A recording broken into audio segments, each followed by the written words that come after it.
Assalamualaikum warahmatullahi wabarakatuh. Waalaikumsalam warahmatullahi wabarakatuh.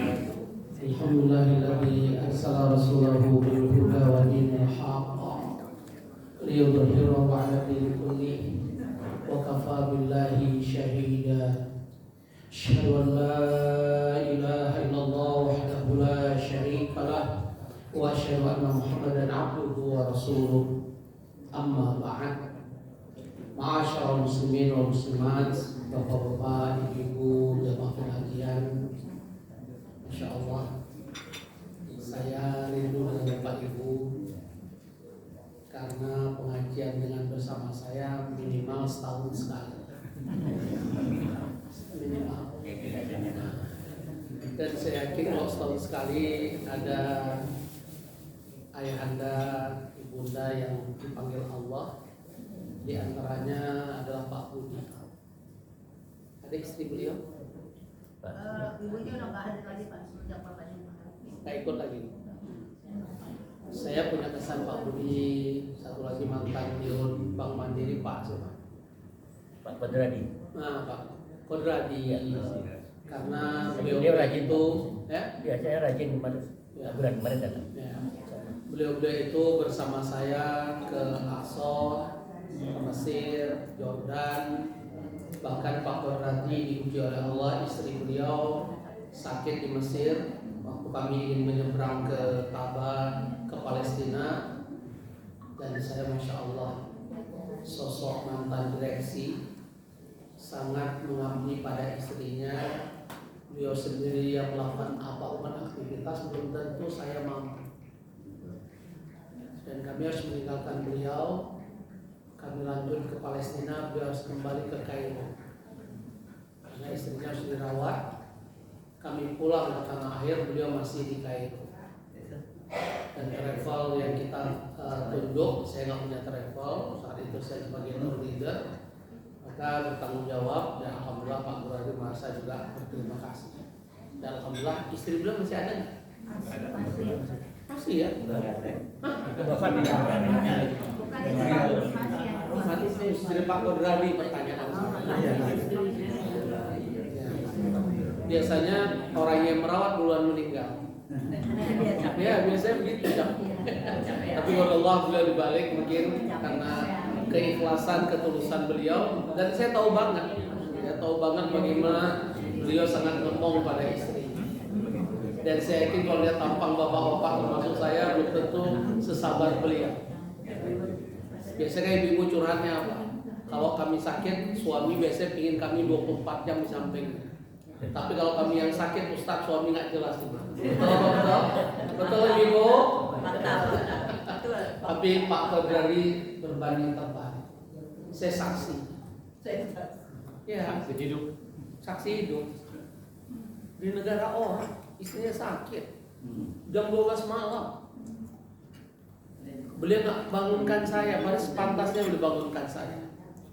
Akhirnya begitu menjelang subuh saya bangun, baru beliau habis sarapan, kami siap-siap. Ustaz, semalam istri begini-begini ya, Masya Allah Pak, kok nggak bangunin saya? Nggak apa-apa, kasihan Ustaz capek, Masya Allah. Akhirnya langsung saya taksi dari, bayangkan, Saint Catherine ke Kairo itu jauh banget. Nah, demikianlah ya, belum lagi waktu sehat, saat shopping saya tahu banget. Itu pelajaran terindah bagi saya terhadap sosok Pak Kodradi, karena beliau bukan orang sembarang di perbankan. Saya nggak tahu apakah ada lebih tinggi di antara bapak-bapak dibanding beliau saat berkarir. Nah, makanya Dirut tertinggi kan? Iya. Makanya, tapi Masya Allah, sosok suami begitu sabar, ngomong dan sebagainya. Bapak Ibu rahimani Allah, itu kesan saya pertama. Ya begitu ketemu Bapak Ibu, ya Allah, semoga kita bisa bertemu lagi. Ya Pak Maman ya, kalau dulu kan gajian saya per 2 bulan sekali. Mungkin karena banyak masukan saya tahu Pak Maman karena banyak saya diadopsi semua. Wah, itulah sosok negarawan gitu. Ya, harus menerima semua usulan. Bapak Ibu kalau ada pertanyaan, apa sih yang Bapak Ibu harapkan sekarang di sisa umur yang Allah berikan? Sehat.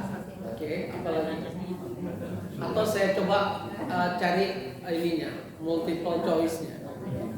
Seusia Bapak Ibu survei saya pertama ingin mendapatkan ketenangan hidup di usia senja. Pilihan kedua kebahagiaan hidup.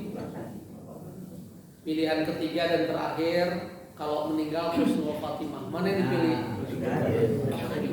Yang terakhir ya. Maka menggapai husnul khatimah, kita harus tahu tujuan hidup kita itu kemana. Apakah Bapak Ibu masih ingin meraih kesuksesan dunia, menikmati dunia ini? Karena saya lihat tidak sedikit orang pensiun tuh gagal paham. Udah pensiun masih hobi duduk di pos ronda ngobrol. Udah pensiun sibuk di HP, masih hobi nonton sinetron, drakor, Turki dan lain sebagainya. Udah tuin masih hobinya main golf. Udah tuin hobinya apa? Kongko-kongko di satu kafe. Dengan alasan itu semua obat awet muda. Betul kan? Maka pertanyaannya, menurut keyakinan kita semua termasuk saya, orang-orang yang sudah meninggal itu menurut keyakinan kita nggak ngecek ayatnya dulu. Ini keyakinan hati nurani God spot kita.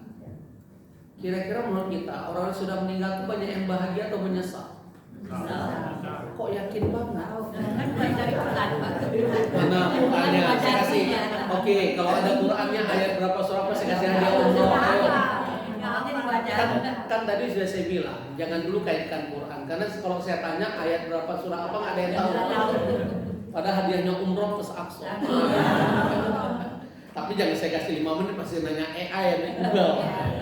Ya, tadi saya bilang jangan dulu kaitkan Quran. Tanya nurani masing-masing.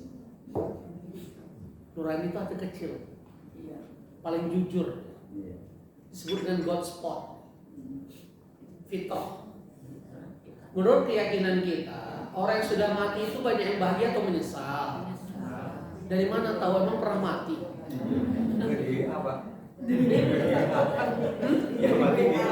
Waktu WA. Sejak kapan ada orang mati bisa WA? San Diego Hills, pemakaman termahal Republik ini, ada satu couple yang harganya 5 miliar.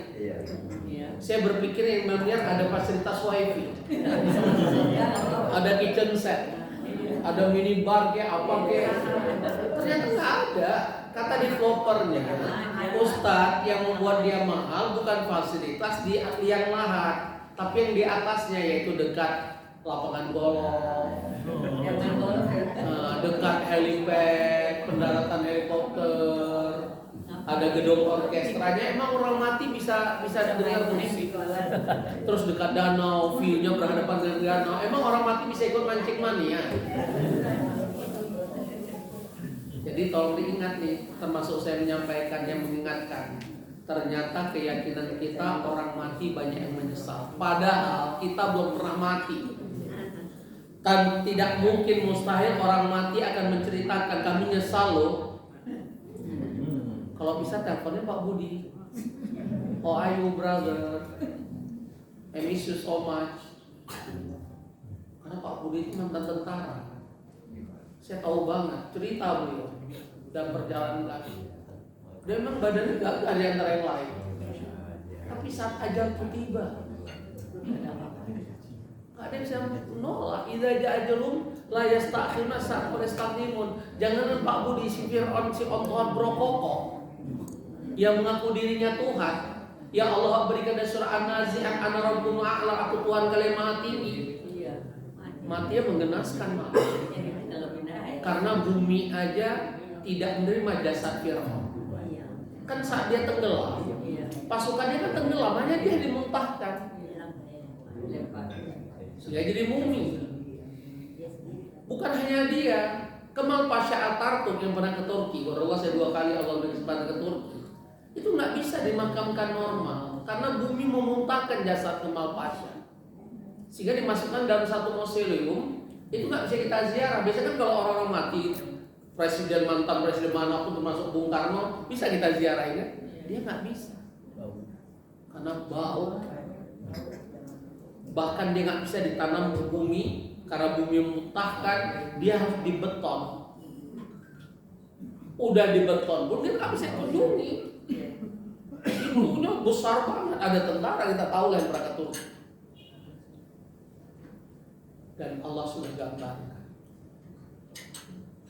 manusia dalam survei dan pandangan Allah yang pasti maha benar. Karena kalau survei dimanapun bisa dibayar. Wadipiro, betul kan? Surveinya Allah nggak bisa wadipiro. Allah maha kaya. Walillahi mulku samawati wal ardh.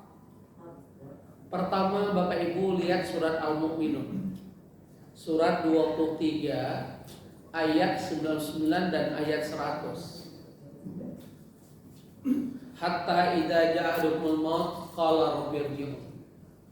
Apabila salah seorang dari mereka, kita ini datang ajal kematian, apa ucapan dia pertama? I'm happy. Tapi jawaban Allah qala rabbirji'un. Orang ini akan mengatakan kembalikan aku ke dunia.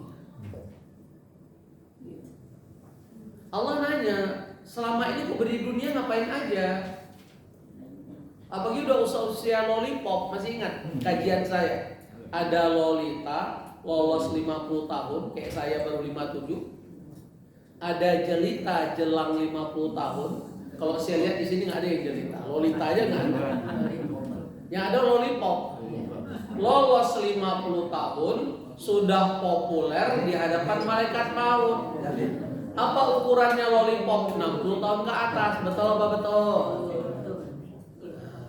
Apa ciri-ciri lollipop? Uban di mana-mana. Angkat tangan, ada yang nggak punya uban? Ada yang nggak punya keriput? Kalau giginya nggak copot, mana tahu aja. Tapi yang 2 indikator tadi itu mustahil. Ya betul ya, hakikatnya demikian. Qala rabbirji'un, maka Allah nanya, kenapa kamu minta kembali ke dunia? Pas datang ajal, la'alli a'malu sholihan fima taraktu, supaya aku bisa beramal soleh yang selama ini sering aku tinggalkan dan remehkan. Semoga Bapak Ibu Rabu dan Kamis kemarin puasa ya. Yang puasa. Saya yakin yang bilang alhamdulillah semangat itu karena puasa. Yang nggak puasa pasti suaranya nggak kedengeran. Kalau bohong pun kita bisa dibohongi, Allah nggak bisa dibohongi. Yang bohong nggak puasa kemarin tapi nggak punya puasa, semoga bisulan seumur hidup. Setuju? Tega banget. Memang harus tega daripada nyesal. Ingat, kalau kita gagal kehidupan dunia hari ini, selama ada hari esok, insya Allah kita bisa bangkit. Itu yang saya alami. Saya kan korban tsunami Aceh. Saya kan start from zero. Saya nggak pernah kuliah di Jakarta dan Jabodetabek. Saya alumni Gotor, S1 saya Solo, S2 ke Malaysia. Begitu tsunami saya pindah tempat yang nggak ngerti saya. Tapi saya yakin saya punya Allah yang maha segala. Dengan izin Allah, ya hari ini saya bisa bersilaturahmi dengan Bapak Ibu. Saya masih pengajar tetap di Bank Indonesia. Saya masih pengajar tetap Kemenkopol dari zaman Pak Wiranto sampai hari ini. Kemenkumham ada berapa kementerian. Semua ini bukan hebatnya saya, ini karunia Allah. Dan dengan izin Allah saya sekarang pengurus pusat Muhammadiyah dan pengurus MUI pusat juga. Dari nol. Bukan saya meniti karir di sini. Maka apa yang saya sampaikan bukan tentang diri saya. Tadi saya ceritakan kalau urusan dunia gagal hari ini, selama ada hari esok, insya Allah ada kesempatan bangkit. Tapi kalau ajal datang. Kita tidak siap dengan kematian, nggak ada hari esok, Bapak Ibu. Mau nangis darah, mau mengatakan ambil semua hartaku, nggak akan Allah terima. Emang siapa Allah kata? La'alli a'malu shalihan fima taraktu. Orang-orang yang mati menyesal, yang tak kembali ke dunia, dia berharap supaya bisa beramal soleh. Apa jawaban Allah? Kalla innaha kalimatun wa qailuha. Sekali-kali tiga itu hanya dalih dan ucapanmu semata. Dulu sibuk di bank, kenapa jarang ke masjid? Alasan sibuk. Udah tua alasan lagi, kenapa jarang? Encok kumat Ustaz.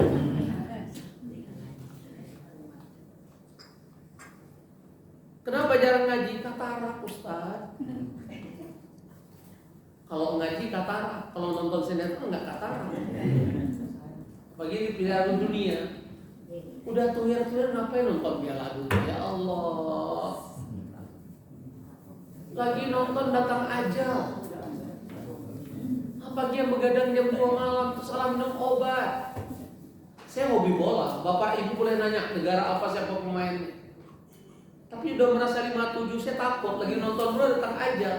Gol! Oh. Udah yang hobi bola, kan sekarang ada YouTube. Kita nonton bola atau nonton pertandingan apapun, khususnya bola ya, yang sangat kita nikmati permainannya atau golnya. Ayo, menurut saya golnya. Kalau 0-0 capek kita nonton. Pagi satu bola dikerubuti 22 orang. Nah, karena sekarang ada YouTube, cari aja. Prancis lawan kemarin, Prancis lawan Norwegia, hafal 4-1 skornya. Mbappe 3 gol. Ah, tapi hafal saya. Itu tahu. Tadi saya nonton, ya, kapan golnya? Udah 1-0, saya mundurin golnya doang. Nah, sampai hafal siapa yang golin. Nah, itu contoh. Jadi usia kita harus pandai berperan terhadap waktu. Jangan sampai seperti bahasa Allah yang pasti maha benar. Dia nggak siap dengan ajal kematian pada usia udah lollipop. Usia udah nggak muda lagi. Tapi dia nggak paham dengan tentang usia. Maka dia minta kembali, apa jawaban Allah? Sekali-kali mustahil dan tidak. Itu hanya dalil dan ucapanmu semata.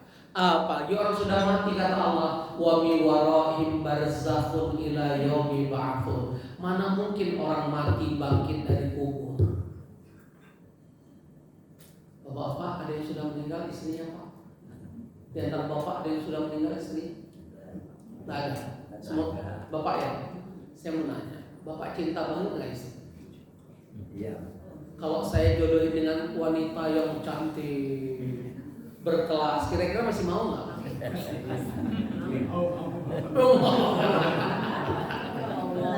Kita yang bilang mau masih ada istri. Oke, Bapak rindu ya. Kalau istri datang dari kubur karena ingin mengobati rindu Bapak, kira-kira bukan ini.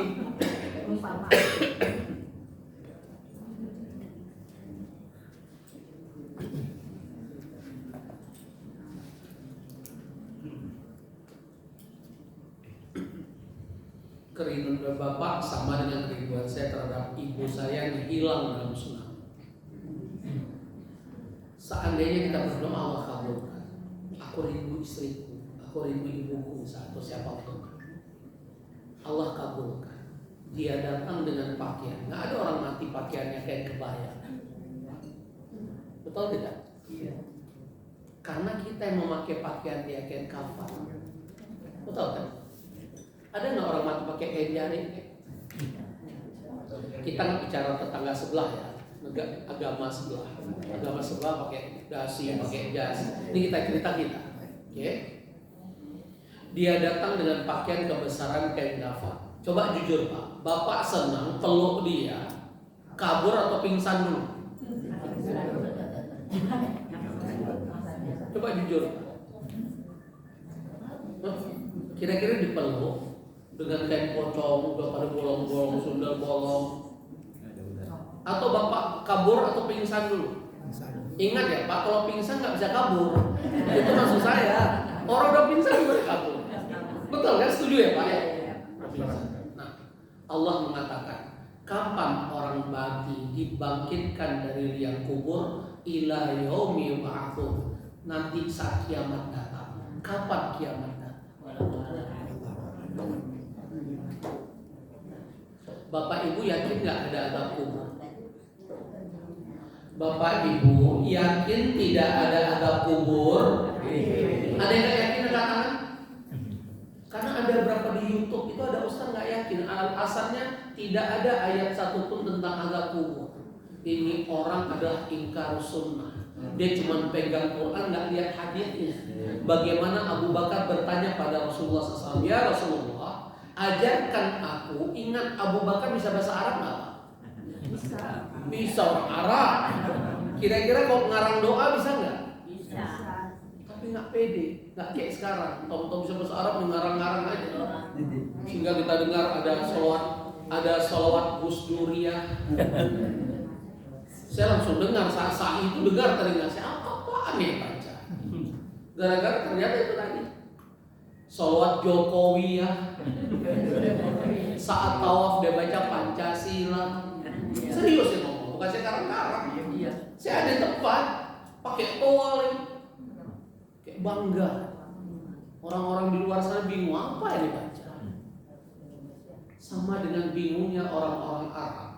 Kalau kita buka puasa doanya Allah malaka sumtu wa bika amantu wa ala rizqi aftartu, bingung.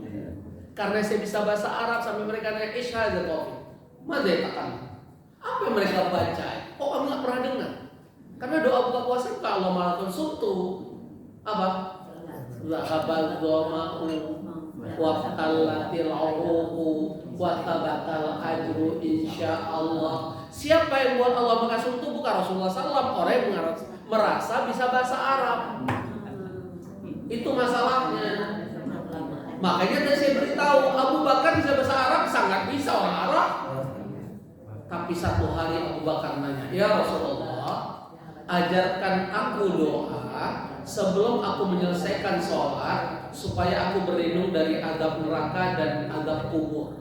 Maka keluarlah doa yang diajarkan dan kita hafal semoga semua. Allahumma inni a'udzubika min adzabil jahannam wa min adzabil qabri wa min fitnatil mahya wal mamat wa min syarri fitnatin masih dajjal. Betul? Berarti ada azab kubur ya. Berarti ustaz di YouTube tuh geblek. Ngajarin sesat. Saya masih komisi fatwa. Ya, mau gimana lagi? Karena MUI tidak punya sebagai eksekutor yang susah kita masukin penjara, nggak bisa. Kita hanya regulator, hanya memberi saran dan sebagainya. Termasuk BOP, Board of Peace. Janjinya Pak Prabowo kalau tidak ada manfaat menimbulkan motor kita keluar, saya nggak keluar. Saudara kita di Palestina bantai terus. Makanya tadinya kita katakan tidak boleh, begitu diundang ke Istana Negara teman-teman saya nggak ikut. Saya nggak tertarik kalau ada undangan Istana Negara karena keyakinan saya bukan ulama ke istana, orang istana ke majelis ulama. Setuju nggak? Kok nggak begitu dapat amplop dan memble? Mending amplop 50 juta, cuma sejutaan pun memble. Bisa dibeli semua orang Indonesia. Saya belum ngomong asal, saya udah 3 periode deh. Kalau MUI saya baru periode itu, ya PP juga baru periode. Nah Bapak Ibu, terlepas dari itu semua, na'udzubillah min dzalik, maka jawabannya yang kita cari menggapai husnul khatimah, betul ya? Ada Bapak Ibu yang cari sukses masih? Udah jadi wali kota mungkin. Ada? Mau jadi ibu bupati kali. Nggak ada lagi ya? Maka yang harus kita jawab, siapa yang paling sukses di antara kita di hadapan Allah? Apakah yang punya harta? Apakah karena kita ring satunya presiden hari ini? Atau kita staf ahli menteri atau kapolri dan sebagainya? Jawaban dari Allah. Inilah harus menjadi orientasi sisa umur saya dan Bapak Ibu. Walaupun saya paling muda mungkin 57 tahun, belum tentu saya paling lama hidup. Bisa jadi Bapak Ibu lebih lama. Buka surat Ali Imran. Surat ketiga ayat 185. Siapa sesungguhnya manusia paling sukses di hadapan Allah? Jawaban Allah, faman zuhziya 'anil nar wa udkhilal jannah faqad faz. Orang-orang yang dijauhkan dari neraka nanti dan dia dimasukkan ke surga oleh Allah, itu adalah sesungguhnya winner and champion. Itulah kemenangan yang sesungguhnya. Itulah kesuksesan yang sesungguhnya. Bukan harta yang melimpah, bukan status sosial dan jabatan, bukan UMI hari ini. Karena apa kurangnya Fir'aun menjadi UMI? Berapa kurangnya Raja Namrud menjadi UMI? Siapa aku? Tapi mereka orang-orang yang telah Allah tetapkan di neraka selamanya. Tidak ada kesempatan 1 detik pun masuk surga. Kenapa? Karena mereka tidak punya orientasi akhirat. Mereka orientasinya dunia dan dunia. Maka Allah turunkan surah At-Takatsur, Alhaakumut Takatsur. Hari ini kamu bangga Taufik, siapa kamu? Tapi hatta zurtumul maqabir, bukankah suatu saat semua kita akan terbujur kaku? Saat kita terbujur kaku, jasad kita sudah terbujur, sudah kaku. Kalla sawfa ta'lamun. Bukankah si kaya dan si kere sama-sama menempati rumah masa depan tipe 21? Betul apa betul? Pernah dengar ada orang kaya liang lahatnya 5 meter, angkat tangan? Mentang-mentang kaya, gali lubang, bapak gue 5 meter, gue bayar 50 juta. Kira-kira mau ngapain? Boleh tuh, siapa bilang gak boleh? Cuman tukang galinya gak mau.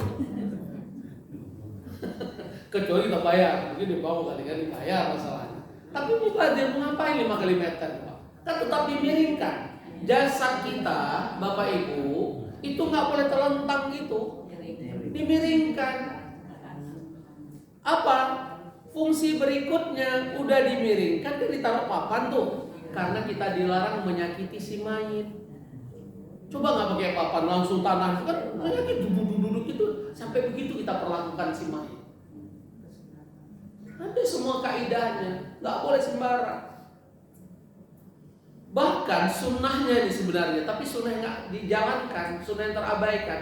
Kita masuk pemakaman tuh sunnahnya pertama ucapkan salam. Assalamualaikum ya ahla diyar, minal mu'minin wal muslimin, wa inna insyaallah bikum lahiqun. Nas'allahu wa lakum afiyah. Salam sejahtera hai penduduk kubur, dia kaum muslimin dan muslimat, mukminin dan mukminat.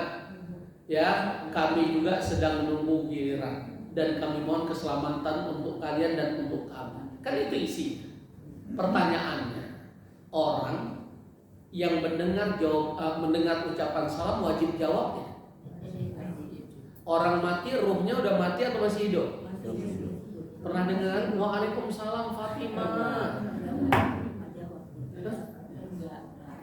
Kira-kira kalau ada orang mati menjawab waalaikumsalam Pak Haji, itu Pak Hajinya senang atau kabur?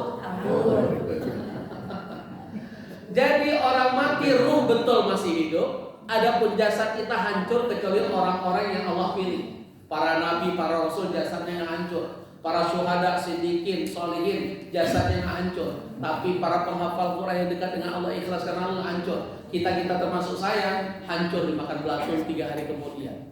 Sudah? Ruh kita nggak mati. Hanya saja ruh tidak mati itu nggak bisa ngapa-ngapain.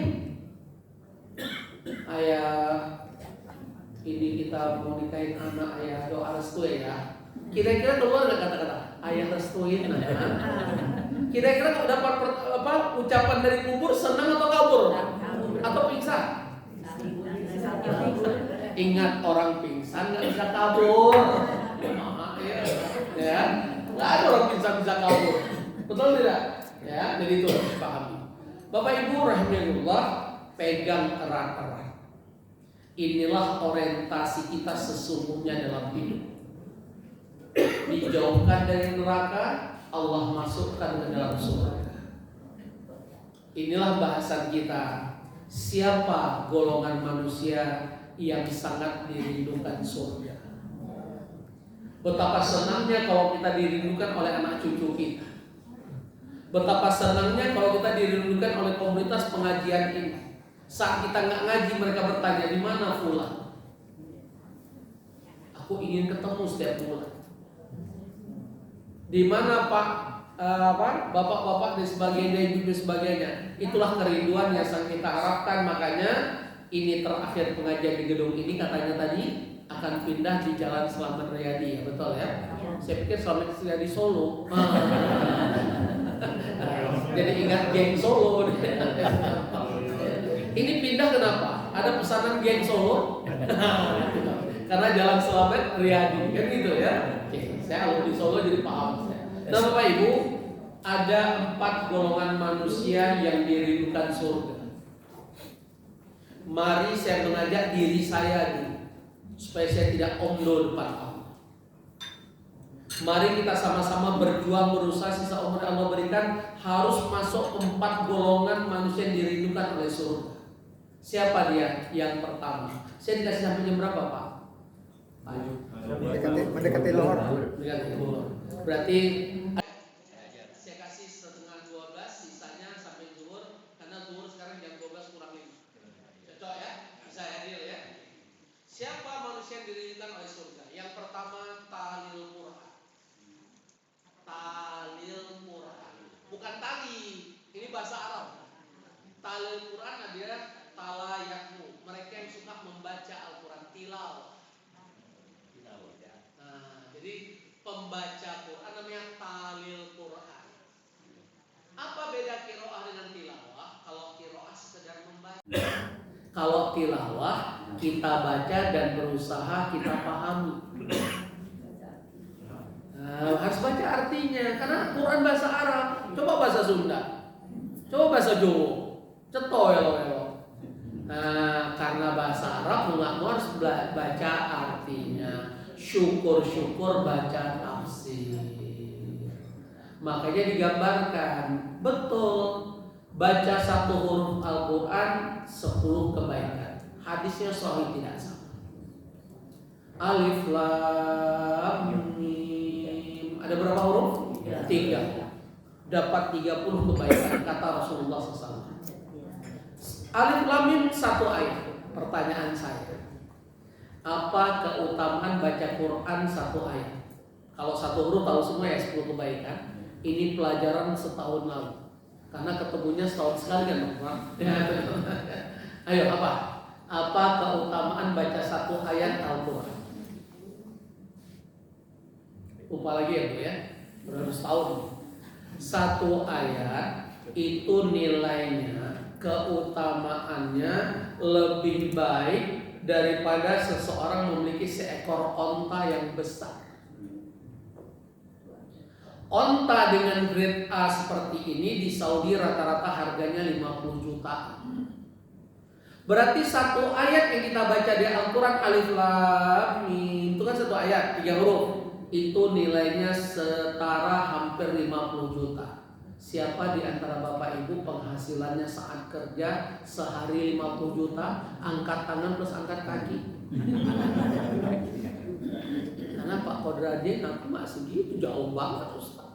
Masih 500. Pada beliau dirut bank pemerintah. Betul ya? Ini kita baca 1 ayat Quran itu nilainya 50 juta.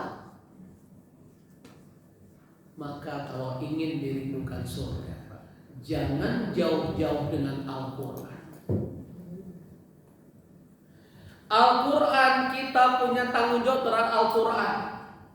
Berdasarkan hadis dari Abdullah bin Amr bin As radhiyallahu anhu, saat dia mengatakan, ya Rasulullah, aku mampu khatam Quran sehari sekali. Wih, angkat tangannya mampu. Saya pernah coba waktu haji, alhamdulillah Allah beri haji dengan sekali di hasil Pak. Tahun 2015 saya coba karena saya mendengar Imam Syafi'i khatam Quran 2 kali sehari. Yang mengatakan 60 kali sehari itu hoax. Mana ada orang baca khatam Quran 60 kali sehari. Kok 2 kali masih masuk akal saya. Ya kan? Saya coba aku. Ingin tahu aja ya. Saya menganggap sebenarnya bisa sehari sekali. Tapi jangan tanya, Ustadz ngerti atau nggak baca? Nggak ngerti. 1 juz rata-rata kecepatan saya baca 15-20 menit. Tapi udah nggak ngerti. Ingin tahu aja. Tapi karena tempat makan masuk Masjidil Haram, cari makan jam-jam normal jalan. Habis makan pipis lagi. Pokoknya saya lihat habis 2 jam saya untuk bolak-balik gitu. Jam 11 malam saya masuk, keluar saya coba jam 11 malam, saya sudah posisi juz 25 dan saya meriang. Udah mulai demam. Kesalahan saya jelas, saya minum es krim, minum jus jam-jam itu kayak enak banget tuh es krimnya. Ada es buahnya kan, pokoknya gitu-gitu lah kan. Jadi saya menganggap ya Allah, pertama saya yakin mampu, yang kedua hebatnya para ulama terdahulu.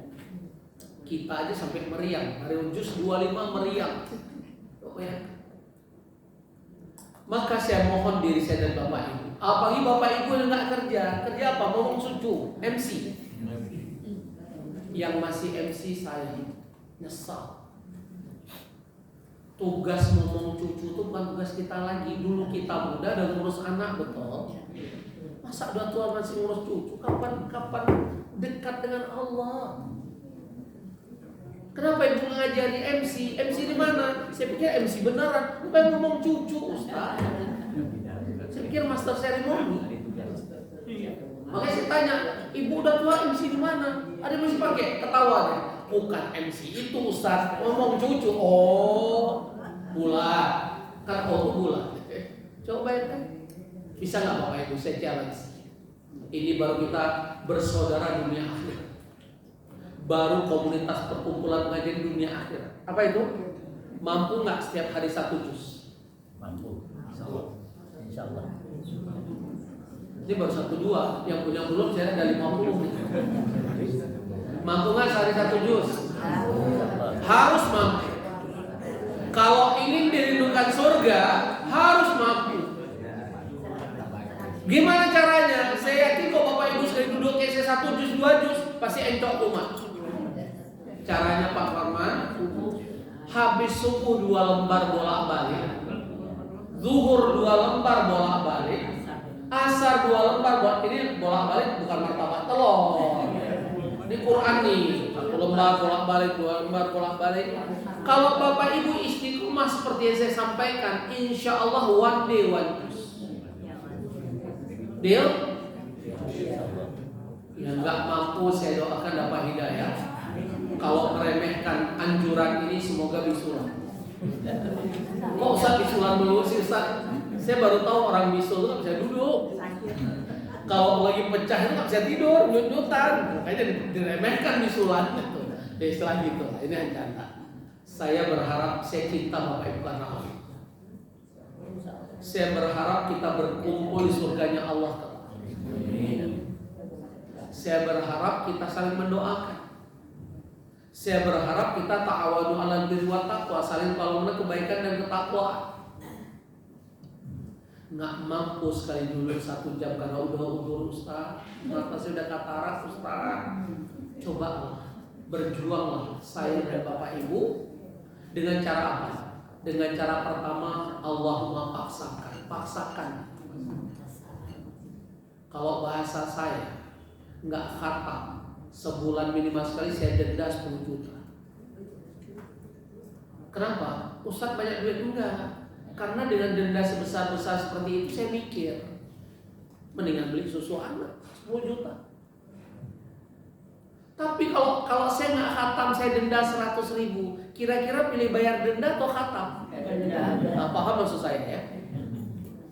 Dan saya berjanji nggak khatam sekali minimal sebulan. Saya siap Pak Maman tagih saya, Ustadz khatam nggak? Saya infak 10 juta. Dengan cara gitu saya ada motivasi. Saya akan memaksakan diri. Karena saya tidak mau menyesal saat ajal tiba. Karena saya tidak mau tidak dirindukan surga. Karena golongan manusia yang dirindukan surga talil Quran. Apakah semua ustaz sama dengan saya? Tanya aja mereka. Kan Pak Muhammad sering undang banyak ustaz. Berarti kalau ustaz selama setahun beda-beda 12 orang ustadz tanya aja, Ustadz tiap bulan bisa khatam nggak? Kalau nggak pakai jurus Allah memaksakan dan denda, jangan mimpi. Saya tadi subuh ngajar di rumah Kiai Haji Ma'ruf Amin. Ini belum istirahat. Habis ini saya ngajar lagi Ki Omas. Makanya setelah saya jadwal saya mendingan sama pakai mobil naik kereta. Ternyata si kecil ikut, nggak bisa tidur juga. Ya, itu contoh demikian. Ya. Jadi itu perjuangan. Ayo Bapak Ibu, surga merindukan orang yang cinta Al-Quran. Apalagi Al-Quran ini kalamullah, hudan, petunjuk, syifa, obat, rahmat. Rugi ya nggak dekat dengan Al-Quran. Bahkan kebahagiaan dan ketenangan sesungguhnya bukan obat penenang, bukan datang ke psikolog. Banyak psikolog aja curhat. Obat penenang terbaik Al-Quran. Ala bidzikrillahi tatmainnul qulub. Zikrul Allah yang terbaik kata Rasulullah SAW membaca Al-Quran. Apa yang tidak ada zikir dalam Al-Quran? Betul tidak? Maka zikir terbaik membaca Al-Quran. Lafaz zikir terbaik baru la ilaha illallah. Paham ya? Zikir terbaik baca Quran, lafaz zikir terbaik la ilaha illallah. Jangan diprotes pula, Ustaz bukan lafaz zikir la ilaha, betul. Tapi amalan terbaik zikir adalah membaca Al-Quran. Hanya saja karena disebut tahlil Quran bukan sekedar membaca. Minimal satu hari satu ayat yang dibaca terjemah. Masa nggak punya waktu sih Pak Bu? Udah dulu nggak pernah belajar bahasa Arab. Bahkan kalau saya buat pengajian di sini, saya yakin nggak semua Bapak Ibu bisa baca Quran dengan baik dan lancar. Betul apa betul? Betul. Semangat banget dong. Wes ketoy paham saya. Sampai Allah sindir kita. Urusan dunia bagi dunia perbankan expert. Belum tentu kita expert dunia akhirat. Betul apa betul? Tolong buka, ini tolong baca karena Bapak buat apa yang saya bawa. Buka surah Ar-Rum. Ini sindiran Allah kaget saya. Karena saya ngajar profesor, ilmunya hebat, begitu wudu hebat ini anak dibanding profesor. Wudu kayak tendangan si madun. Dia tak dekat. Ini wudu atau lagi nendang bola? Itu profesor. Saya enak aja. Si kecil ini dia sekolah Islam, udah diajar, dia baru 5 tahun setengah. Alhamdulillah udah hafal Asmaul Husna. Siapa Bapak Ibu sudah hafal Asmaul Husna? Waktu kecil. Justru kita mau mati, ini yang perlu. Karena orang hafal kalau sudah mengamalkan, memahami, itu jaminannya surga. Ya, Masya Allah, dekat langsung kakek. Ya, Masya Allah. Ya. Jadi ya. Jadi berusahalah sesudah rajin membaca, belajar memahami, nggak usah banyak-banyak, satu ayat. Syukur-syukur setiap habis sholat satu ayat, berarti sehari 5 ayat, betul? Masya Allah, sebulan 150 ayat. Setahun udah khatam, nggak terasa. Jadi kita harus memainkan peran supaya kita tidak menyesal saat ajal tiba. Berusahalah saya dan Bapak Ibu menjadi tahlil Quran yang selalu epicentrum kehidupan kita tidak jauh dengan Al-Quran. Selain rajin membaca, juga berusaha memahami dan jangan lupa mengamalkan sesuai kemampuan kita masing-masing. Yang kedua, siapa yang dirindukan oleh Al-Quran? Hafidhul lisan. Mereka menjaga lisannya, mulutnya, lidahnya, ucapannya. Ingat ada istilah lidah tidak bertulang. Kalau sudah berucap menyakiti tidak ada obat. Maka apa kata Rasulullah SAW? Al-muslim man salimal muslimuna min lisani wa yadi. Siapa sosok muslim sesungguhnya? Apa sudah rajin sholat semata? Tapi muslim sesungguhnya yang mampu menjaga lisan dan perbuatannya dari menyakiti sesama muslim. Itu muslim sejati. Jangan rajin sholat mulut ember. rajin puasa tapi bigos, biang gosip. Bigos, biang gosip. Ya. Mau banyak kali istilah, tenang Pak, dihafal. Ya itu contohnya ya. Jadi jaga lisan. Apalagi diingatkan Rasulullah SAW, dua perkara yang menyebabkan orang banyak masuk surga, yaitu takwa dan akhlak. Dan dua penyebab orang banyak masuk neraka berkaitan lidah, mulut, dan lisannya, dan berkaitan dengan kemaluannya. Saya ulang ini, banyak orang masuk surga karena dua hal, takwa dan akhlak. Banyak orang masuk neraka karena dua juga. Apa itu? Karena mulut, lisan, dan karena kemaluannya. Hadis sahih riwayat Imam Ahmad. Jaga lisan. Apa kata Rasulullah SAW hadis sahih Bukhari Muslim? Man kana yu'minu billahi wal yawmil akhir falyaqul khairan aw liyasmut. Barang siapa beriman kepada Allah dan hari akhir kiamat, hendaklah berkata yang baik atau lebih baik diam. Maka ada istilah pepatah Inggris, silent is gold. Diam itu emas. Berarti berdasarkan kaidah ini, boleh ngomong kalau ada manfaat, boleh berbicara kalau mengandung manfaat. Tapi kalau tidak ada manfaatnya, apalagi banyak yang sia-sia, perintahnya diam, dan itu lebih baik. Dan surga itu dengan sosok manusia menjaga lisannya, ucapannya. Bahkan Allah menyebutkan semua ucapan kita ada catatannya sisi malaikatnya Allah, Raqib dan Atid. Lihat surat Qaf, surat 50 ayat 17 dan 18. In yatalaqal mutalaqiyani 'anil yamin wa 'anil shimal qa'id. Ada dua orang malaikat yang saling duduk berhadapan. Siapa malaikat ini dan apa tugasnya? Ma yalfidu min qaulin illa ladaihi raqibun atid. Semua ucapan kita akan dicatat oleh malaikat Raqib dan Atid. Bahkan canda kita ada catatannya di sisi Allah.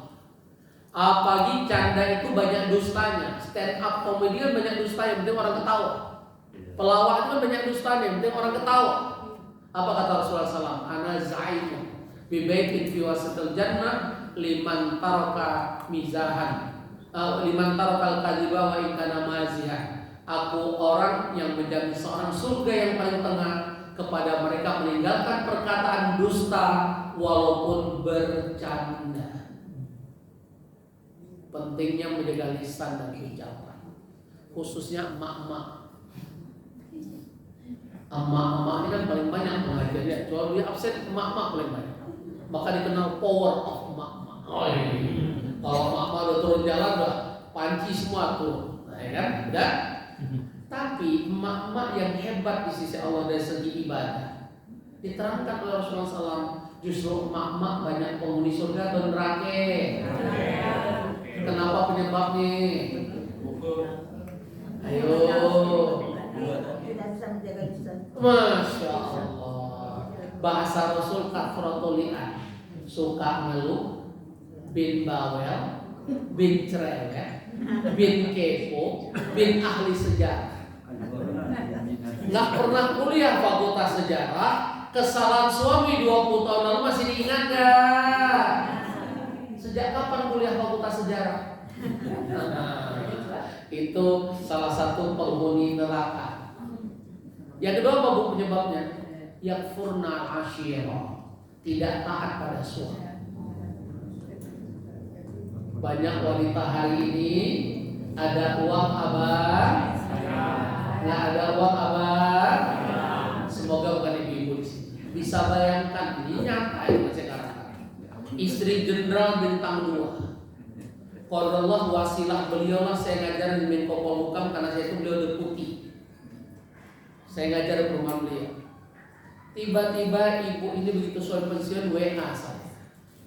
Ibu ini dokter, tapi nggak praktek karena dapat suami jenderal pun praktek. WA-nya apa? Ustaz, suami pensiun gajinya bintang 2 ternyata 4,7. Emang kalau pegawai negeri mau bintang kejora sama, hitungannya pegawai negeri, betul ya? Saya dikasih uang belanja 1,7, dikasih uang jajan sebulan 700. Mana cukup Ustaz? Nah, sampai di sana. Apa yang saya lakukan? Oh, apa yang saya lakukan? Langsung saya jawab, maksud ibu apa? Minta cerai. Udah tahu saya kemana arahnya. Karena saya ingat teori, ada uang abang saya. Nggak ada uang abang, terus hafal banget kayak ikan mas koki. Coba itu semangat. Jadi jangan berharap kami setia banget. Ibu yang nggak setia, betul.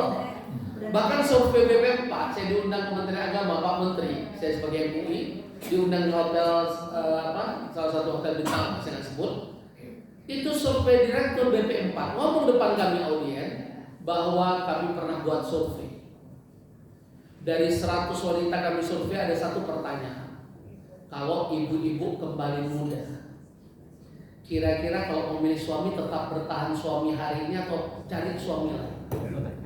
Kira-kira jawabannya apa Pak? Bertahan atau cari suami yang baru? Ganti pintu. Jawabannya ini direktur BP4 Pak Maman, kita diberitahu. Sampai saya interupsi aja, nanti saya cerita interupsi. Jawabannya Bapak Ibu, 75% dari 7 orang wanita menulis kami memilih laki-laki yang baru. Sayang survei ini cuma perempuan, saya interupsi lah. Pak Direktur, ini nggak fair. Kami disurvei nggak? Kira-kira Bapak apa? Kalau ditanya, kalau masih muda kembali, kira-kira pilih istri hari ini atau cari istri baru? Pak, jangan ngantuk. Hah? Kira-kira yang tanya tadi apa tadi ganti pintu? Kira-kira ganti pintu nggak? Nggak ada istri ngomong. Jadi demikianlah keadaan manusia. Ya, maka pentingnya menjaga lisan. Ibu-ibu kan 3 ya penyebab banyak masuk neraka, semoga ibu-ibu di sini. Tadi suka mengeluh. Yang kedua, tidak taat pada suami. Yang ketiga, mengingkari kebaikan suami. Hanya kurang sedikit itu yang diingat. Yang baiknya lupa. Betul apa betul? Saya berharap jangan betul. Enggak Ustaz, itu istri saudari betul pula. Udah nggak begitu, alhamdulillah. Ya, tenang. Pantang dipancing itu, terus nggak apa-apa. Ibu dulu bawel, cerewet, bla bla, yang dinilai Allah di akhir hayat. Nah, itu rahman rahimnya Allah. Bapak-bapak dulu begajul apa, yang dinilai Allah akhir kehidupan. Masya Allah. Dulu boleh mantan playboy, sekarang Masya Allah. Ya Bu ya, yang dinilai akhir kehidupan. Innamal a'malu bil khawatim. Jadi yang khawatir Bapak Ibu, yang saya menentukan akhir, bukan awal. Awal hanya sekedar catatan. Tapi buat apa awal di akhirnya na'udzubillah. Seperti Abdurrahman, seorang tabi'in, ikut perang, penghafal Quran, murtad di akhir hayat. Na'udzubillah. Buat apa seperti pendeta Saifuddin di New York? Itu kan gak kelas saya, kenal banget. Gembel. Ya, na'udzubillah minta. Ya, itu contoh. Abu Janda, untung gak Abu Gosok. Saya kok butuh Abu Janda saya lempar. Bayangkan tuh orang. Astagfirullah ya. Lanjut. Itu yang kedua. Yang ketiga, udah ya tadi ya. Yang kedua tadi apa? Hafidul lisan. Yang ketiga, mut'imul ji'an. Siapa yang dirindukan surga? Mereka yang suka memberi makan orang-orang yang kelaparan, yang punya empati, yang punya kesolehan sosial, yang peka pada lingkungan, bukan hidupnya anani egois hanya mementingkan diri sendiri dan kroninya dan sebagainya. Dia punya empati. Maka apa kata Allah dalam surah Al-Imran 92? Lan tanalul birra hatta tunfiqu mimma tuhibbun wa ma tunfiqu min syai'in fa innallaha bihi alim. Mustahil kamu taufik mencapai derajat terbaik di hadapanku sebelum kamu berinfak dari harta yang kamu cintai untuk saudara yang membutuhkan. Bapak Ibu, sekedar omongan dari saya. Insya Allah akhir bulan Juli saya ke Aceh bawa bantuan. Ternyata informasi dari pemerintah katanya habis Idul Fitri nggak ada pengungsian karena seorang Aceh, masih banyak mereka yang tinggal. Dan saya ingin bawa bantuan, lagi kumpulkan uang minimal 150 juta Pak Maman, baru terkumpul 120 juta, masih kurang 30 juta. Boleh lewat zakat, saya aja bantu lewat zakat dan infak sedekah saya. Zakat untuk apa? Kan banyak fakir miskin pasca banjir kemarin. Tadi kaya habis, jadi kere. Nah mereka itu berhak mendapatkan zakat kita, betul tidak? Karena orang lebih mudah bayar lewat zakat dibanding keluarkan lewat infak sedekah. Betul. Dalam pandangan Allah, manusia ini makhluk Allah yang dermawan atau merege hese? Pelit atau dermawan? Surat apa berapa? Hadiah Allah. Buka surat 17 ayat 100. Surat Al-Isra surat 17 ayat 100. Wa kanal insanu qafura. Manusia itu makhlukmu yang sangat pelit. Yang ngomong Allah pasti benar. Terus orang makin kaya, katanya kan dia akan dermawan kalau kaya, betul?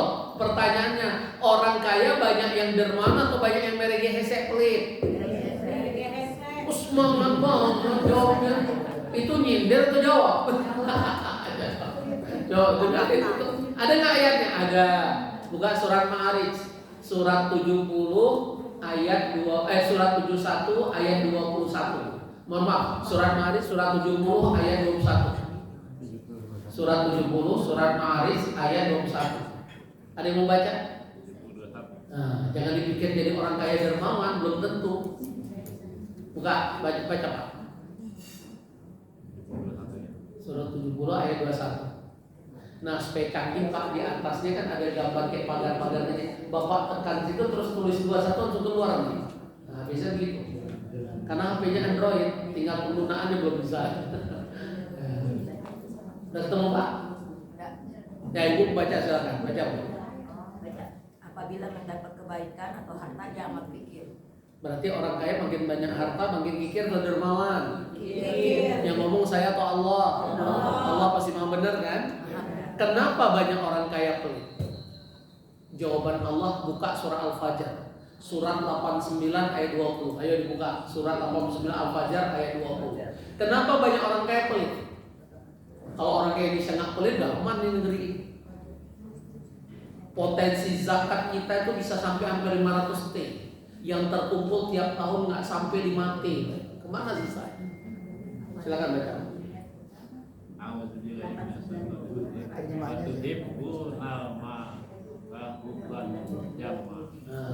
Kalau pakai tajwid, wa tuhibbunal mala hubban jamma, kan itu ikhfa, ya kan dia seperti itu. Artinya, dan kamu mencintai harta dengan kecintaan yang berlebihan. Jadi kenapa banyak orang kaya pelit? Bukan, terlalu cinta hartanya. Saya kan punya bisnis sapi Bali. Setiap Idul ada pulau sapi kita di Pulau Gebang, Pak Maman, dekat kantor wali kota Jakarta Timur. Satu hari saya jarang, saya bukan pemiliknya, saya hanya investor, ikut modal.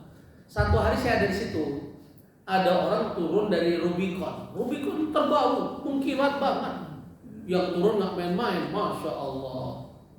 Jamnya jam ini apa? Rolex. Tasnya Louis Vuitton, kacamatanya belum lagi kan gitu kan. Apa kata karyawan kita? Pak Haji, ini pasti cari sapi kita paling besar. Amin. Tapi saya senyum. Tanya, kenapa Pak Haji? Kita lihat saja. Karena saya ingat ayat ini. Begitu turun, kan saya pernah ke Swiss, jadi saya tahu branded dunia. Sampai sepatu saya hilang Pak.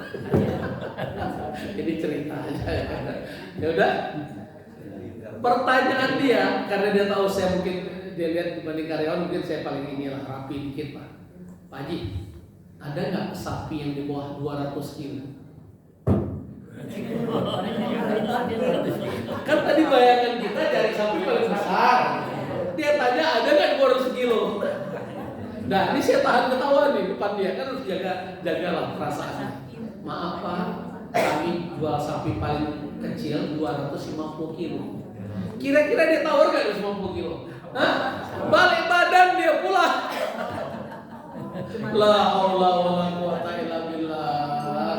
Allah musta'an. Terus kan kan tadi karyawan yakin tuh, gue nih. Ketawa kan mereka, bro. Allah yang mengatakan ada ayatnya, wa idza masaul khairu manu'a. Makin kaya orang makin pelit. Oh gitu ya Pak Haji ya. Kenapa banyak orang kayak pelit? Wa tuhibbunan malah hubban jamma. Dia tahu cinta dengan hartanya. Jawaban Allah kenapa banyak orang kayak pelit bukan satu ayat. Lihat surat Al-Adiyat, surat 100 ayat 8. Surat 100 ayat 8. Apa? Lihat. Wa innahu lihubbil khairi la syadid. Baca Pak. Wa innahu ala dzalika lasadid. Dan sesungguhnya dia manusia menyaksikan atau Bukan, ayat 8 ya Pak. Ayat 8. Ayat 8. Ah, 8 ya. Wa innahu lihubbil khairi lasadid. Dan sesungguhnya cintanya kepada harta benar-benar berkelebihan. Berlebihan bukan berkelebihan, berlebihan. Maklum faktor umur. Udah buka masih salah gitu. Faktor umur. Itu contohnya. Nah, Bapak Ibu, itu yang saya sampaikan tentang golongan manusia nomor 3 mutaimun. Ayo, apalagi Bapak Ibu udah gak punya beban. Saya ini anak 11, terkecil 5 tahun setengah, ya Allah tidur. Ya Pak, sering kakek. Biasa kalau kayak anak saya tidur nanti, pelukan. Adem. Katanya adem itu. Dan dia orangnya milih-milih. Karena belum selalu ngajak-ngajak, tadi saya lihat akhirnya datang. Insyaallah tidak. Ya. Ajarnya pada saya. Bapak Ibu, apalagi mudik mana yang hartanya? Harta wajib bawa mati dengan cara zakat, infak, sedekah. Bukan dengan cara disimpan. Anak cukup warisannya ilmu yang baik. Karena dengan ilmu dia bisa cari harta. Kalau Bapak Ibu tinggalin harta ke anak, saya capek tuh, saya ngajar waris. Berantem Bapak Ibu. Ada satu keluarga masih ada hubungan bapak saya. Bapak mereka tuh meninggalkan 9 pom bensin. Di Menteng ini yang harga 1 meter 100 juta saya tahu, dia punya 9.000 meter. Dia kasih bundalan warisan bapaknya itu segini tentang aset-aset bapak di mana aja. Anak-anak berantem udah 35 tahun nggak kelar-kelar, mati satu-satu. Alhamdulillah.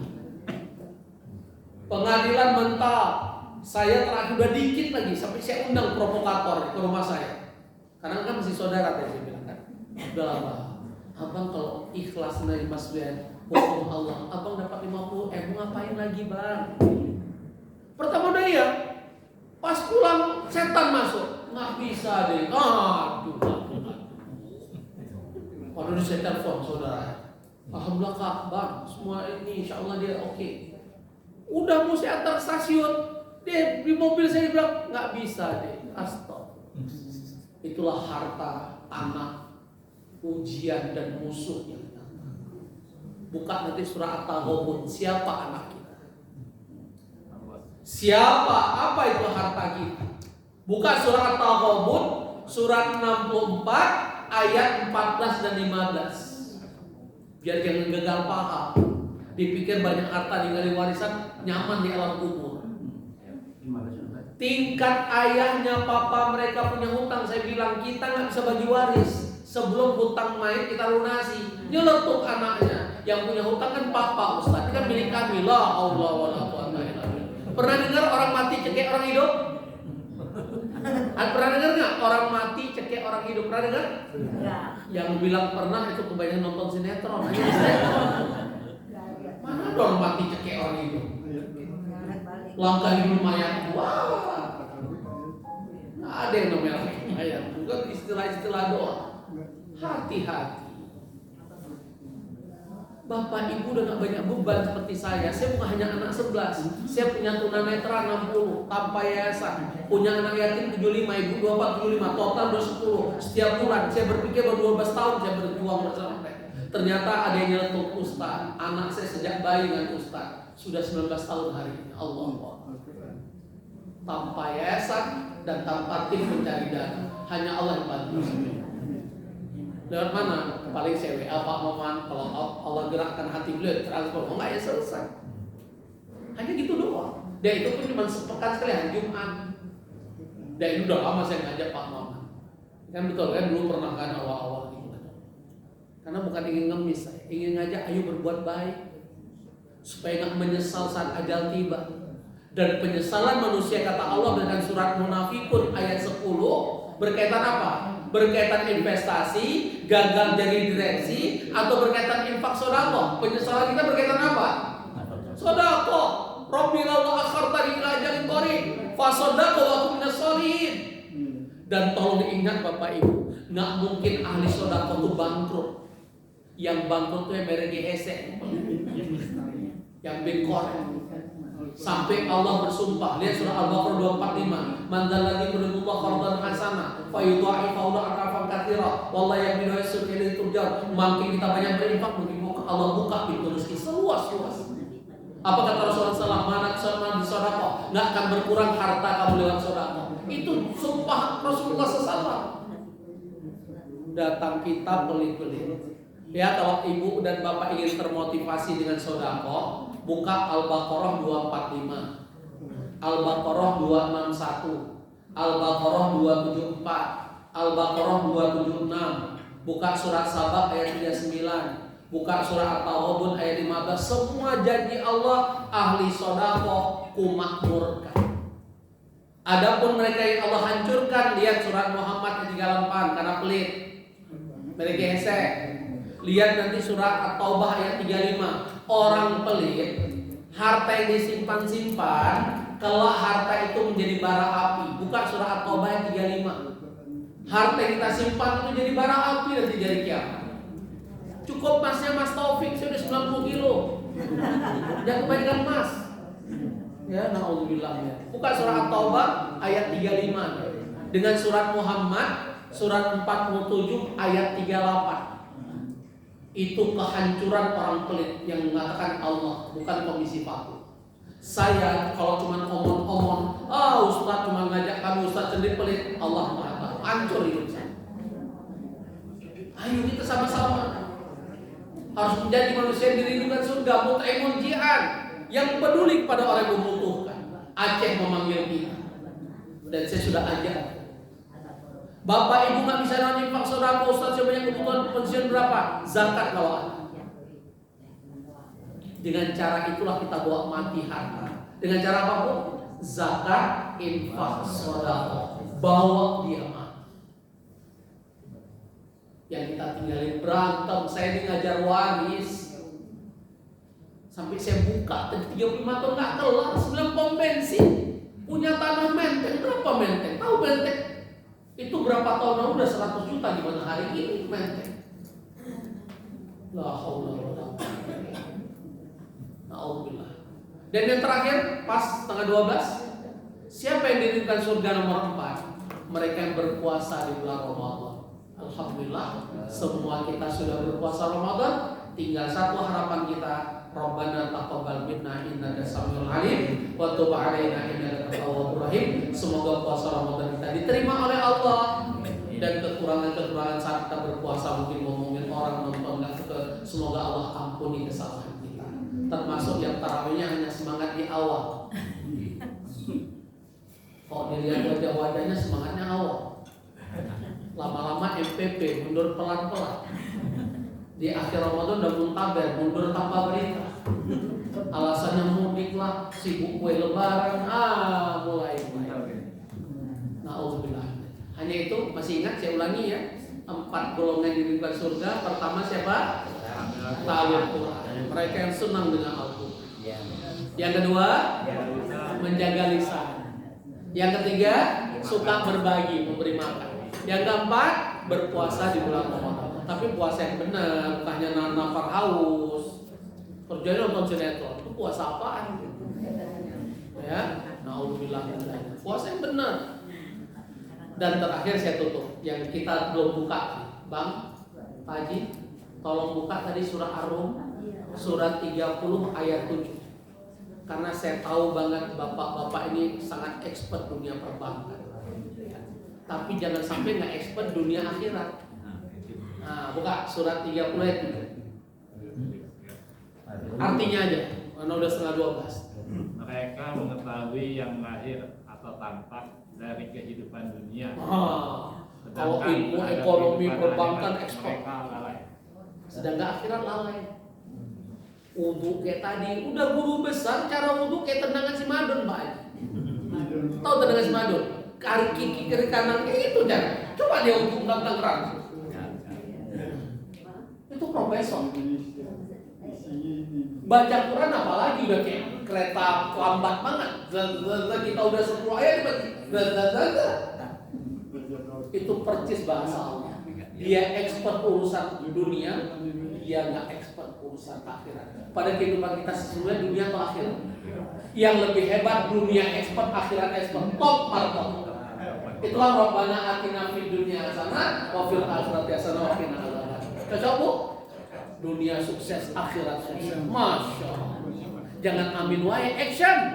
Nah, salah satu actionnya one day one juice, satu hari satu jus. Setiap bulan harus khatam minimal.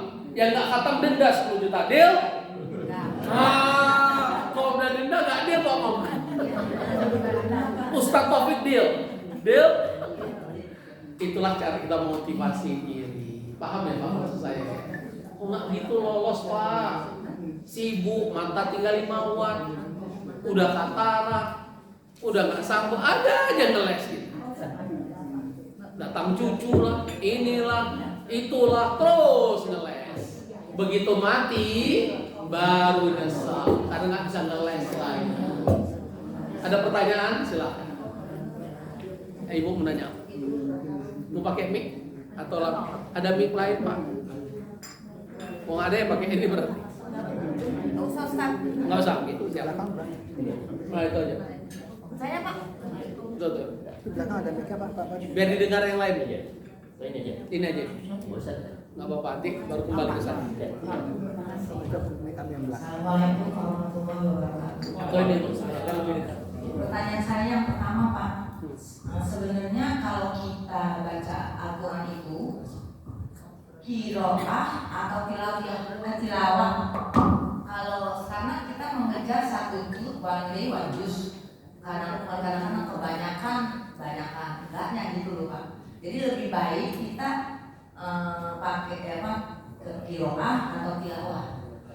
Nah yang kedua Pak, ini Pak, surat Ar-Rum yang Bapak bilang untuk ayat ke-7 yang dia bilang mengenai pinjaman.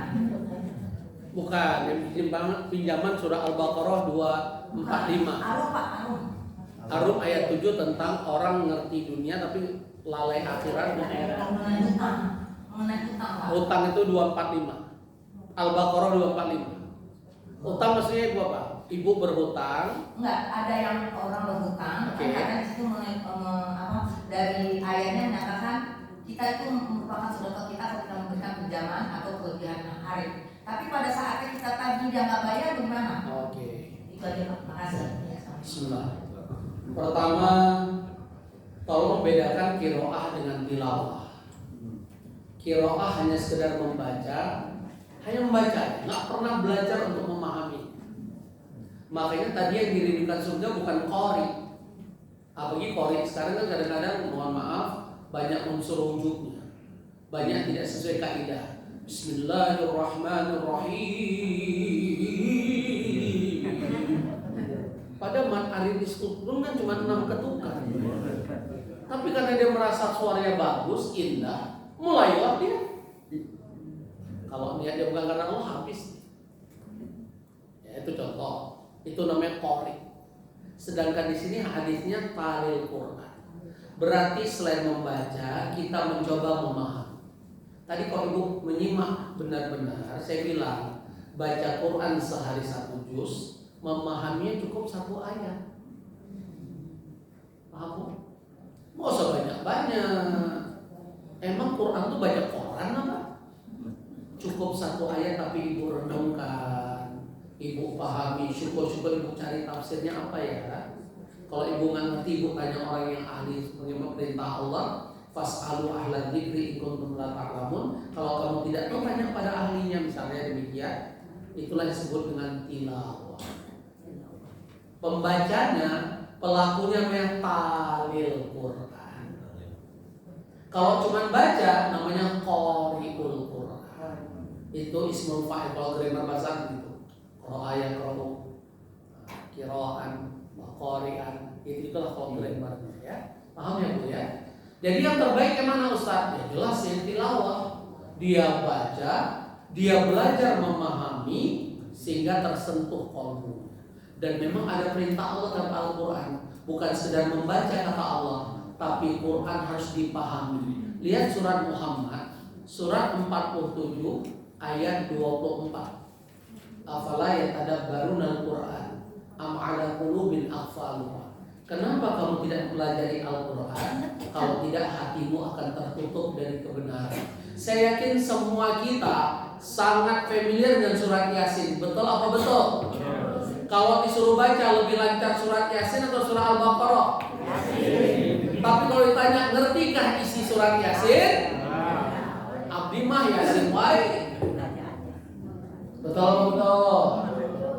Maka kalau kita memahami surat Yasin, hakul yakin saya korupsi di negeri ini akan hilang. Tapi sayang di rumah pejabat presiden manapun Yasin dibaca nggak dipahami. Buka surat Yasin, surat 36 ayat 65. Kalau ayat dipahami, negeri ini nggak perlu KPK, nggak perlu kejaksaan agung, nggak perlu sumpah-sumpah jabatan. Demi Allah, tidak punya semangat bentuk apapun. Bapak-bapak kan mantan pejabat nih. Waktu menjabat ada sumpah jabatan nggak Pak? Ada nggak? Masih ingat nggak sumpah jabatannya? Demi Allah. Ada nggak kata-kata yang sempat saya bilang? Apa mungkin bapak-bapak ingat melakukan? Demi Allah, salah satu poin saya baca, tidak akan menerima sumbangan bentuk apapun, hadiah bentuk apapun. Ada nggak di sumpah jabatan? Emang nggak pada dapat hadiah atau kerja? Ayo, emang nggak dapat sesuatu dari vendor atau dari sahabat waktu kerja? Enggak dikit Pak. Enggak dikit. Emang kebangetan itu. Kok sedang banget bapak-bapak masuk neraka? Ya silakan Pak, baca. Yasin surat 36 ayat 65. Artinya ya? Pada hari ini kami tutup mulut mereka. Mulut kita nanti dari kiamat dikunci Bu. Al-yauma nakhtimu ala afwahihim. Lanjutkan. Al-yauma nakhtimu ala afwahihim wa tukallimuna wa tashhadu arjuluhum bima kanu. Lihat hafal semua. Apa artinya? Jangan tanya Ustaz. Itu ranah Ustaz. Kalau saya bisa jadi ustazah, pasti gitu ngeles. Ayo baca lagi. Pada hari ini mulut aku kunci mati terus. Nah, ulangi ya. Pada hari ini kami tutup mulut mereka. Tangan mereka akan berkata kepada kami, dan kaki mereka akan memberi kesaksian terhadap apa yang dalam mereka. Al-yauma nakhtimu ala afwahihim. Pada hari ini mulut-mulut mereka kunci mati. Siapa yang berbicara? Waktu kali munaidi, tangan mereka bicara. Siapa yang menerima? Siapa yang tanda tangan memaaf dan sebagainya? Tangan bicara. Watasyadur bima kanu yaksibun, kaki menjadi saksi. Coba ayat ini dipakai oleh negara ini, masih korup? Enggak bakalan. Masih mau selingkuh? Enggak bakalan. Karena kiamat mulut kunci mati. Pada di dunia nggak bisa ngomong, asal ada duit sewa pengacara Hotman Paris. Si Rasman masuk LPH Pinang senang si Hotman. Memang gaya banget. Tinggal tunggu kehancurannya. Semua orang sombong itu ada kehancuran. Fir'aun kan sombong hancur, iblis sombong hancur. Nah semua orang sombong itu ada kehancuran. Memang sunatullah begitu. Nggak usah sombong-sombong amat. Kentut juga bau jengkol. Itu contoh ya. Itu contoh betul ya. Jadi Bapak Ibu, pertanyaan tadi sudah terjawab ya. Nggak usah banyak-banyak. Semampu Ibu terjemahannya 1-2 ayat. Yang penting khatam 1 juz. Ayo, udah pensiun apalagi kerja. Tinggal nunggu kapan mati. Cuman jangan mati konyol. Ada nggak ayat tentang mati apes? Ada nggak Pak Haji? Ada. Buka surat Fatir, surat 35 ayat 37. Tulis di Quran Bapak Ibu tulisannya orang mati apes. Tahu apes? Rugi, apalagi sia-sia, menyesal, itu apes. Lagi nonton bola mati, Allahu Akbar. Bisa nggak? Bisa. Baca. Orang mati apes. Surat 35 37. Nah, kalau udah cepat kan, pakai teori saya kayaknya cuma scroll gitu kelamaan. Ayo lanjut. Dan mereka Ada ilmu hari ini, ilmu teknologi dong. Silakan. Dan mereka berteriak di dalam neraka itu. Mereka teriak dan neraka. Ya, Sekarang pertanyaan saya, neraka sudah ada penduduknya belum? Sudah. Belum atuh. Kiamatnya belum, gimana neraka? Semangat banget jawabnya kan. Yang betul, coba dekatkan terjemahan. Saat penduduk kubur berteriak dalam. Penduduk kubur sudah ada belum? Ada adab kubur tidak? Kalau mereka diadab teriak nggak? Kenapa kita nggak dengar? Karena ada lain alam. Selain alam kenapa Bu? Karena kok diperdengarkan dunia ini berhenti. Dunia ini berhenti buat kacau, berhenti. Nggak ada yang berani melakukan apapun. Karena udah takut teriakan mereka. Makanya Allah rahasiakan. Allah ingin uji keimanan kita. Makanya Allah sebutkan dalam surah Al-Mulk ayat 2, liyabluwakum ayyukum. Allah akan uji siapa yang terbaik amal. Bukan siapa yang paling banyak harta, bukan paling cantik ganteng, bukan itu parameter. Siapa yang terbaik amal. Bukan karena saya ulama atau siapapun ulama, bukan itu ukuran. Siapa yang terbaik amal. Bukan karena ulamanya, Bu. Paham ya, Bu ya? Lanjut. Apa teriakan penduduk kubur? Ya Tuhan kami, keluarkan kami dari neraka. Dari kubur kan kita rubah tadi. Iya, ada Dari kubur. Terus niscaya kami akan mengerjakan kebajikan kesal. yang berlainan dengan yang telah kami kerjakan terdahulu. Terus apa jawaban Allah? Dikatakan pada Allah, bukankah kami telah memanjangkan umurmu? Bukankah Bapak Ibu depan saya sudah dipanjangkan umurnya? Ingat loh, usia 60 itu dipanjangkan umur. Apalagi ada dari Bapak Ibu sudah usia 70 tahun ke atas. Itu usia istimewa. Inna amal ummati baina sittin wa sab'in wa aqalla 'ala dzalika. Umur umat Muhammad itu hanya 60 70 range. Tapi ternyata ada Bapak Ibu di atas 70, saya Ustaz 77 misalnya. Masya Allah. Udah kepala 8. Bayangkan. Terus lanjut. Bukankah sudah panjangkan umurmu? Terus untuk dapat berpikir bahwa untuk dapat berpikir bagi orang yang mau berpikir. masa nggak mikir sudah tua kita? Masa masih Nelly si nenek lincah? Senang paling heboh. Makin musiknya erotis, woi goyang. Begitu goyang stroke, jatuh. Itu terjadi jamaah haji di Bogor lagi karaoke stroke. Alhamdulillah. Udah sampai nyesal. Lanjut.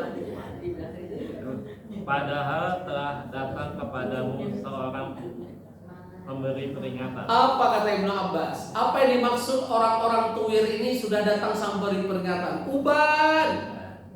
Siapa di antara Bapak Ibu nggak punya uban angkat kaki? Uban itu peringatan, udah dekat maut kita. Lanjut.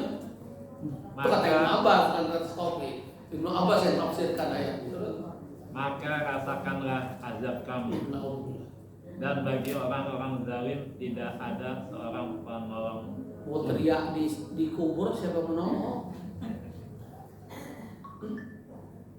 Ada yang bisa nolong nggak? Di San Diego Hills yang katanya 5 miliar, emang ada bodyguard? Kira-kira ada nggak satpam tambah? Lo nemani suami gue bayar sebulan 100 juta. Kira-kira mau nggak? Tapi suruh masuk dalam, bukan di atas mau. Mau juga 100 juta, saya juga mau sengaja lagi dijaganya main. Ya, maksud saya masuk ke liang lahat, suruh jaga yang malam mau nggak? Nggak bakalan mau. Allah. Yang ngomong bukan saya, Allah. Saya tadi kan menyebutkan ayat-ayat, bukan logika saya main. Saya aja ngeri. Apakah saya orang bahagia atau menyesal? Allah. Makanya supaya nggak menyesal, mari kita berusaha dan saling mendoakan ya Bapak Ibu ya. Masih ada pertanyaan, Bu? Tadi yang kedua, Ustaz. Oh, yang kedua apa tadi? Yang apa? Utang. Yang berhutang. Satu-satunya amal yang menyebabkan seseorang nggak bisa masuk surga otomatis hutang. Orang mati syahid yang jaminannya surga. Kalau orang mati syahid nggak perlu dimandikan jenazahnya karena akan darah syuhada yang menjadi saksi. Gara-gara hutang nggak jadi masuk surga tuh. Kenapa hutang menjadi masalah di hadapan Allah?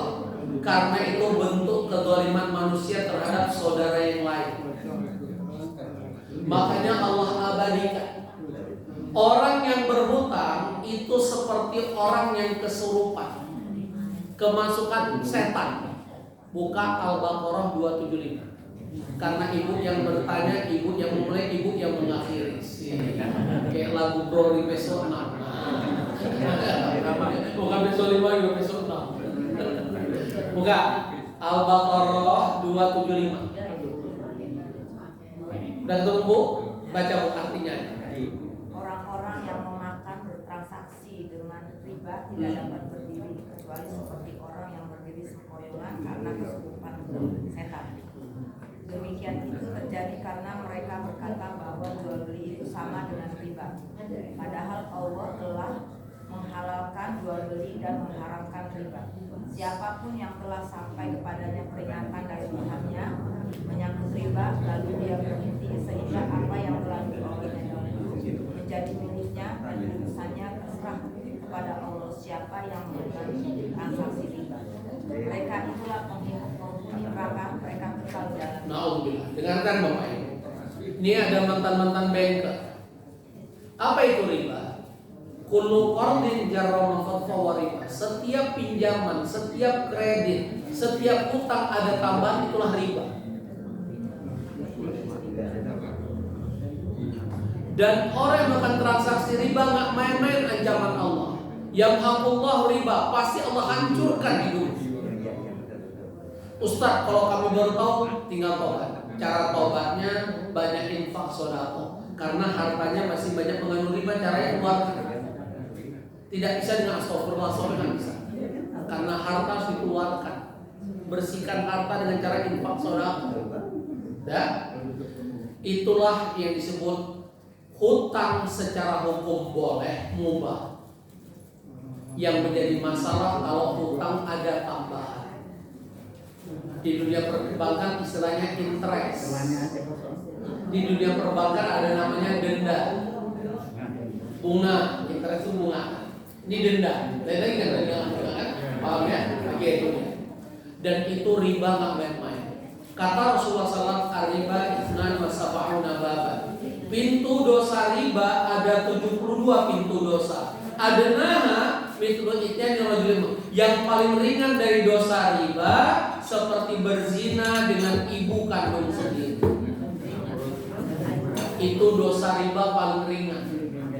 Dalam riwayat yang lain, dosa riba lebih besar dosanya dibanding berzina sebanyak 36 kali.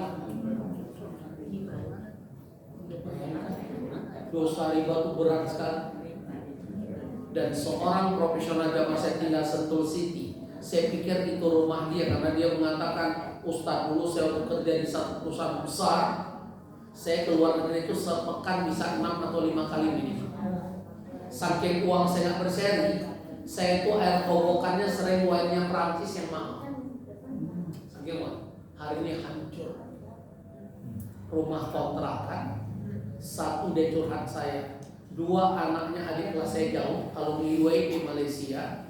2 anaknya nggak pernah lamar kerja seperti orang linglung pada S2 alumni Malaysia. Hanya ngumpet di kamar. Apa kata ayahnya? Yang salah bukan mereka, Ustaz. Saya yang salah. Saya besarkan mereka dengan riba. Baca Al-Baqarah 275 sampai 279 tentang utang mengandung riba. Hutang boleh demi kebutuhan hidup. Nggak punya makanan, nggak punya uang, hutang boleh. Tapi nggak boleh hutang demi beli mobil demi status. Who am I? Nggak boleh hutang demi status, beli rumah dengan cara kredit KPR. Kenapa? Tinggal rumah kontrakan masalah. Naik mobil angkot public transportation masalah. Pernah ke Singapura nggak? Makanya saya beritahu. Orang Singapura itu mayoritas naik public transportation. Hanya orang konglomerat yang punya mobil. Mereka mayoritas tinggal apartemen. Hanya konglomerat yang punya rumah kayak kita. Kita enggak. Yang penting apa kata orang? Gengsi, status. Maka yang paling mahal dalam hidup biaya status atau sandang pangan.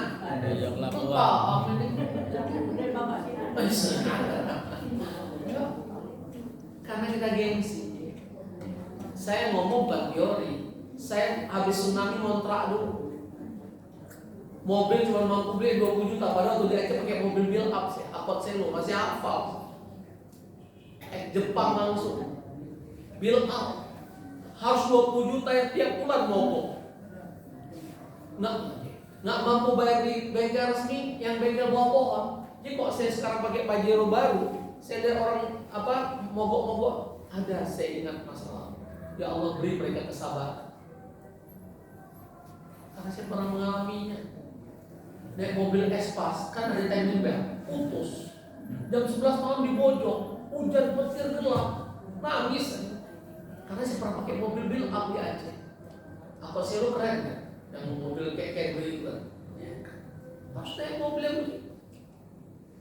Tapi saya bertahan, nggak berhutang. Dan nggak ada setiap saya beli apapun, mau beli apapun nggak bakal saya hutang. Saya sabar. Mampu beli. Tapi konsep kedua, mohon maaf saya bukan ngajarin orang tua. Menurut saya, karena saya melihat banyak orang tua kasihan. Pensiunnya habis tuh cucu, untuk anak, sehingga infak sedekah kagak, kurban juga, pada tinggal perumahan elit, rumah 2 lantai, pensiunan BUMN. Begitu dengar kajian spirit kurban, akhirnya habis dia tunggu saya terakhir biar orang nggak dengar. Ustaz, ngeri saya dengar kajian Ustaz. Tapi jujur Ustaz, saya udah 2 tahun nggak kurban. Boleh pinjam uang nggak Ustaz? Pada tinggal perumahan elit di bawah. Saya tahu dia pensiun BUMN masih punya aset. Garasi saya ada roda 4, roda 2. Bahkan dia ngaku saya sedang jual aset di atas 20 juta. Doain ya Ustaz. Dia itu punya aset dong. Saya nggak punya aset 20 miliar. Bukan 20 juta, 20 M sedang. Tapi dia bilang udah 2 tahun lagi. Jadi saya tanya, kemana uang Pak Haji? Habis untuk bayar sekolah cucu. Saya kejar ya. Karena kan punya uang. Emang cucunya nggak punya bapak? Apa dia jawab? Bapaknya anak saya. Aku yakin siapapun yang terlalu memanjakan anak, udah nikah pas kita sambung, ini lama-lama jadi anak manja atau anak mandiri. Yang suka manjain anak bapaknya atau emaknya? Survei saya aja. Emaknya yang nggak jujur bisa. Yang sering provokasi tentang itu emak. Anak kita, kasihan Pak. Udah mulai keluar kata-kata. Tadi katanya bapaknya, sekarang emaknya. Udah hafal saya bapak. Mohon maaf, saya ini orang lapangan. Kok banyak air mata saya melihat dengan mata kepala. Kelihatan hebat, nggak punya cash flow. Suruh infak surako mikir, kelihatan hebat. Uang nggak ada cash flow, makanya saya tanamkan pada diri saya, beli sesuatu ada cash flow. Paham maksudnya? Saya tabungan. Emang makan pakai aset apa? Pakai kartu kredit. Profesor teman saya hancur, rumah tangga ujung tanduk. Karena saya jodohin dia, panggil istri kamu. Kenapa dia pulang? Ninggalin kamu. Telepon, Mbak balik nggak ke rumah teman saya? Saya kasih waktu sepekan. Nggak balik, saya cari istri baru. Balik. Yang ngomong Taufik kualat. Saya tanggung jawab pada rumah tangga profesor. Istri pertama dia selingkuh dengan supir. Dia rektor. Dia pimpinan wilayah Muhammadiyah satu provinsi, nggak usah saya sebut. Tokoh, istrinya selingkuh dengan supir. Geblok kan? Saya bilang ke profesor, dia teman saya, sahabat saya di Gontor, angkatan 89. Prof, telepon mantan istri. Buat apa Ustaz? Telepon aja. Saya kan kenal. Mbak ini kemagantan. Kalau Mbak selingkuh sesama profesor lebih hebat, kayak menteri kayak saya masih respect dikit, walaupun nggak boleh ya. Ini masih respect dulu. Ini selingkuhan supir, di mana otaknya? Dia jawab, saya pikir diem dia. Ustaz, saya ini wanita normal, saya bukan robot. Maksud lo? Saya tidak paham maksud dia. Makanya sih, udah oke, makasih mas. Saya marahin tuh profesor. Lu yang nggak benar. Perempuan tuh bukan dikasih materi, perlu nafkah batin juga. Ngeles juga profesor. Fik, kan aku sibuk, kan ente tahu aku dari nol. Anak paham. Tapi perempuan juga perlu nafkah lahir batin bro. Udah gini aja. Pasti udah banyak nawarin. Udah gua nawarin. Semoga cocok. Datang deh ke rumah. Karena kali kondisi ini jauh. Nggak usah saya sebut. Ya dah. Datang nih. Fik mana? Ini cocok Fik. Oke. Perempuannya juga gak cocok. Karena ternyata perempuannya milih kayak contoh satu Fik. Kenapa? Biar kan ini kan intermezzo ini. Nggak usah terlalu serius. Mbak, saya kasih waktu berpikir 2 kali 24 ya. Saya ingat kamu lapor Pak RT kan loh. Terakhir, sehingga kita mereka nikah. Hari ini mereka dihukum tanduk karena profesor terlalu bucinnya istrinya punya 7 kartu kredit. Penghasilan sebulan 30 juta, bayar hutang 40 juta. Nah, untuk bilang dari percis bahasa Allah, orang berhutang seperti kemasukan setan. Ditagih pas pinjam demi Allah, ditagih demikian. Cocok? Itu maksud ibu kan? Itu pengalaman saya. Habis. Saya tipu orang hampir 6M. Ada yang kabur, ada yang aku bayar, ada yang janji-janji dari semalam. Ustaz tenang, nanti malam kita makan sambil makan. Sampai hari nggak ada WA, nggak ada phone, nggak ada salam. Subhanallah wa bihamdika, asyhadu an la ilaha illa anta, astaghfiruka wa atubu ilaik. Assalamualaikum warahmatullahi wabarakatuh. Mohon maaf